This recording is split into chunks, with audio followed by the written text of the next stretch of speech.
امام بخاری فرماتے ہیں کہ ہم سے حدیث بیان کی احمد بن اشکاوا نے، اور وہ بیان کرتے ہیں کہ ہم سے حدیث بیان کی محمد بن فضیل نے، اور انہوں نے عمر بن القعقاع سے سنا، اور انہوں نے ابی زرعہ سے، اور انہوں نے حضرت ابو ہریرہ سے یہ کہتے سنا کہ نبی کریم صلی اللہ تعالیٰ علیہ وسلم نے ارشاد فرمایا، کلمتان، دو کلمے ہیں، حبیبتان الی الرحمن، جو اللہ کو محبوب ہے، خفیفتان علی اللسان، جو ادائیگی میں آسان ہے زبان پر، ثقیلتان فی المیزان، جو میزان عمل میں بھاری ہیں، پڑھنے میں آسان ہیں لیکن عمل میں یہ بہت بھاری ہیں۔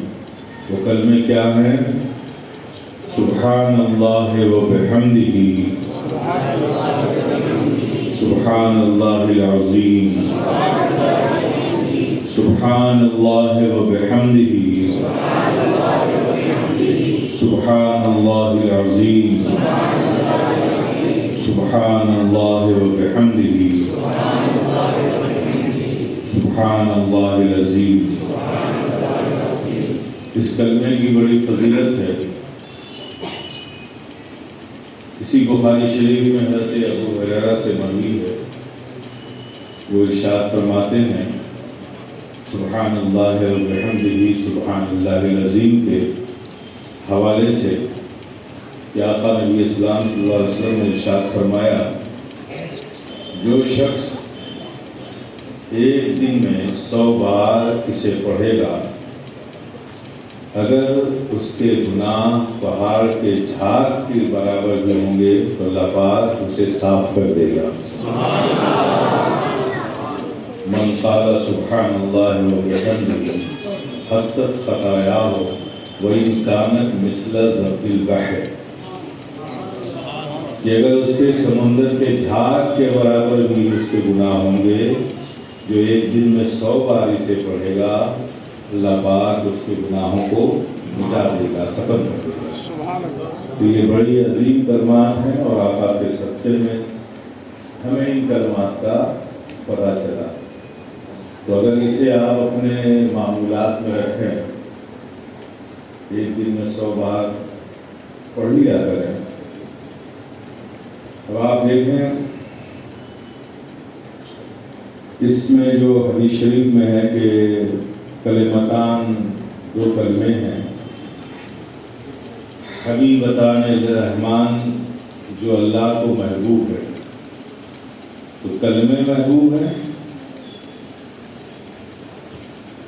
اس کا کیا مطلب ہے؟ اس کا مطلب یہ ہے کہ ان کا پڑھنے والا اللہ کو محبوب ہے۔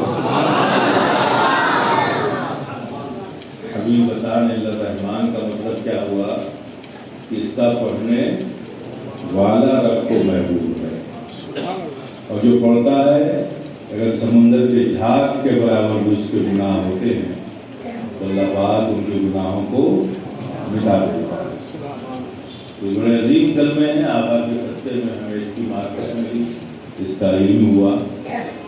آپ لوگ بھی اگر اسے اپنے معمول میں رکھیں تو بہت ہی اچھا ہے۔ بخاری شریف یہ قرآن کے بعد سب سے بڑا مقام بخاری شریف کا ہے۔ جتنی بھی حدیث کی کتابیں ہیں سب میں نبی کے اقوال ہیں، سب کے نبی میں حدیث ہے، ترمذی شریف ہو، نسائی ہو، ابن ماجہ ہو، جتنی بھی حدیث کی کتابیں ہیں، صحیح ستہ کی جتنی بھی کتابیں ہیں سب میں حدیث شریف ہی ہے نا۔ تو بخاری شریف کا یہ مقام ان ساری کتابوں پہ افضل کیوں ہے؟ اس کی وجہ ہے کہ بخاری شریف میں حضرت امام الدنیا امام بخاری نے جو حدیث کو جمع کیا ہے، اور جمع کرنے میں جو احتیاط سے کام لیا ہے، اس کی اپنی ایک مثال ہے۔ آپ کا طریقہ یہ ہوتا تھا کہ جب آپ کو خبر ہوتی تھی کسی کے پاس آتا کہ کوئی حدیث ہے، تو پہلے اس کے بارے میں معلومات حاصل کرتے تھے، کہ وہ ثقہ راوی ہے کہ نہیں، سچا ہے کہ نہیں۔ پھر اس کے بعد جاتے تھے اس سے حدیث لیتے تھے، اس کے بعد آپ غسل فرماتے تھے، وضو فرماتے تھے، 2 رکعت نماز نفل ادا کرتے تھے، پھر استخارہ کرتے تھے، رب کی طرف رجوع کرتے تھے۔ جب ان کے قلب کو اس پر اطمینان ہو جاتا تھا تب وہ نقل کرتے تھے حدیث شریف، اور جرح تعدیل کی کسوٹی کو پرکھتے تھے پہلے اسے، پھر یہ معمولات تھے آپ کے۔ تو اس بخاری شریف میں 7276 حدیث جمع کی ہیں، تو بڑا مقام ہے۔ ایک بار امام بخاری کو معلوم ہوا کہ فلاں شخص یہاں سے کئی 100 کلومیٹر کی دوری پر رہتا ہے، آقا کی کوئی حدیث اس کے پاس ہے۔ تو آپ نے اس زمانے کے دشوار گزار سفر کو طے کیا۔ آج کے زمانے کے حساب سے موٹر گاڑی اور ریل گاڑی اور فلائٹ نہیں تھی، پیدل اور گھوڑوں پہ سواریاں ہوتی تھیں۔ امام بخاری نے زیادہ تر سفر پیدل کیا، تو پیدل چل کے آپ وہاں پہنچے، اس شخص کا پتہ لگایا، تو لوگوں نے بتایا کہ ہاں وہ اس آبادی سے باہر اس مقام پر اس جگہ پر وہ رہتا ہے۔ امام بخاری اتنا لمبا سفر کر کے وہاں پہنچے، اور جب اس کے گھر پہ پہنچے تو دیکھا کیا اسے کہ وہ ایک ٹوکری لیے ہوا ہے، اس میں کچھ نہیں، خالی ہے، اور اپنے گھوڑے کو بلا رہا ہے، ٹوکری دکھا کے بلا رہا ہے۔ امام بخاری نے دیکھا اور بغیر اس سے ملے ہوئے واپس آنے لگے۔ اس شخص سے پوچھا کہ آپ کون ہیں، کہاں سے آئے، آپ نے مجھ سے ملاقات بھی نہیں کی اور آپ واپس جا رہے ہیں؟ امام بخاری نے فرمایا ہاں میں نے سنا تھا کہ آقا کی کوئی حدیث آپ کے پاس ہے، میں اسے لینے بڑی دور سے آیا تھا، تو آپ مجھ سے ملے نہیں، آپ نے حدیث لی نہیں؟ کہا نہیں، میں نے اس لیے حدیث نہیں لی کہ جو ایک جانور کو دھوکہ دے سکتا ہے تو حدیث لینے میں اس پر کیسے اعتماد کروں۔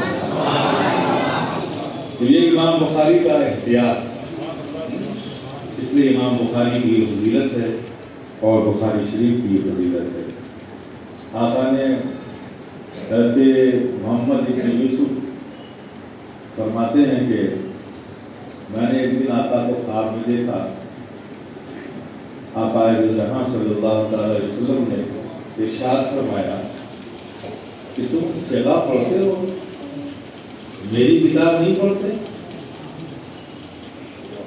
تو حضرت محمد بن یوسف پروری نے کہا کہ یا رسول اللہ آپ کی کون سی کتاب ہے، اور تمہیں معلوم نہیں میری کتاب صحیح بخاری ہے۔